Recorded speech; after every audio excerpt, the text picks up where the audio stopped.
ሌሚ ታይ አዶናይ በልብስ አልታሰረም። ሰገጤ በሚለውም አልታሰረም።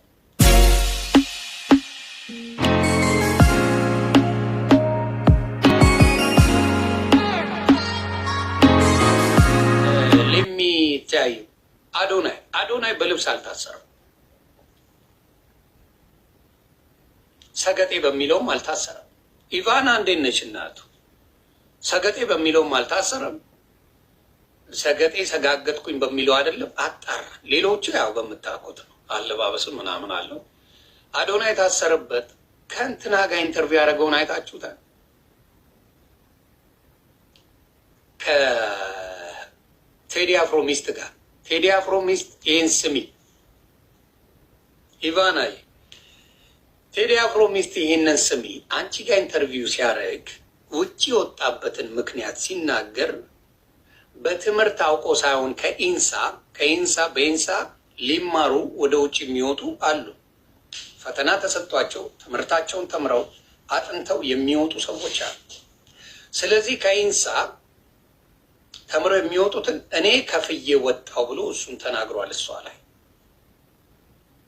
ኢንሳ ደግሞ ዋናው የአብይ የበኩር ልጁ ነው። ያ ቴክኖሎጂ ማለት የዶክተር አብይ የበኩር ልጅ ማለት ጠይቁት።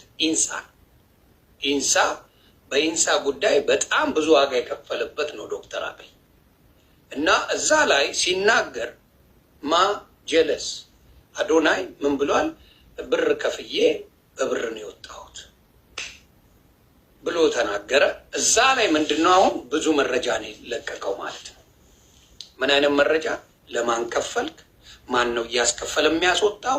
እሱም ብቻ ሳይሆን ሌሎቹም ከዛ ስራ ላይ ነው የሚደረገው። በጉቦ ማለት ነው። በጉቦ ነው የወጣው ከኢትዮጵያ ወደ አሜሪካ። ስለዚህ ይህን ጉዳይ ምን አድርጓል? መንግስት ይህን ነገር አውቋል። እነ ዶክተር አብይ ገብተውበታል። እንዴት በገንዘብ ሊገባ ቻለ? ምክንያቱም በትክክለኛ ትምህርት በትክክለኛ እውቀት የሚደረገውን ኢንሳ በጉቦ ለካ ገንዘብ እያስከፈሉ ወደ ውጭ የሚያስወጧል። ስለዚህ እነዛን ይዘው በዛ። ስለዚህ እኛ መረጃዎች ከትልልቅ ነገሮች ነው የምናገኘውና ከህፃናቶች ምናምን አይደለም። ይሄ ከቲክታከር አይደለም። ትልልቅ ቦታ ያሉ ሰዎች ያንን ያደረጉት።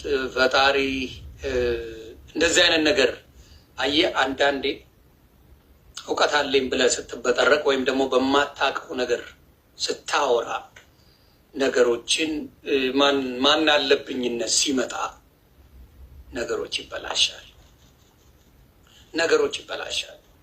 እኔ ለእኔ ቤቶች ነው፣ ለሌሎቻችሁ ውሸት ነው ምናምን ብለህ የፈለክበት ቤት ሄደህ ማውራት ትችላለህ። አዶናይ ሲወጣ ይዘግባቸዋል። ስለዚህ የአዶናይ ጉዳይ ከረር ያለ ነው። ማን ለፍልፍ አለ? ሊጋሊ ያልወጣ ሰው ከሀገር ላይ ሊጋል ባልሆነ ነገር ያልወጣ ሰው ሶሻል ሚዲያ ላይ ወጣህ እንዴት እንደዛ ትላለህ? ከፍዬ ነው በኢንሳ የወጣሁት ነው ያልከው፣ ራስ ነው ያልከው። ኖባዲ ማንም ሳይጠይቀ አሜሪካ የወጣበትን ቢያንስ ተወዳድሬ አሸንፌ ነው የወጣሁት ብለህ ትላለህ። እውቀቱ ስለሌለ በገንዘብ ወጣህና ከዛ በገንዘብ ከፍዬ ወጣሁ አልክ። ናው ነገሮች ተበላሹ። ራስን አበላሸው። አየህ፣ እውቀት የሌለውን ሰው የሆነ ፖዚሽን ስትሰጠው ድብልቅልቁን ያወጣዋል። ስለዚህ እዝገነቢ ያወርቅ እሱን ነው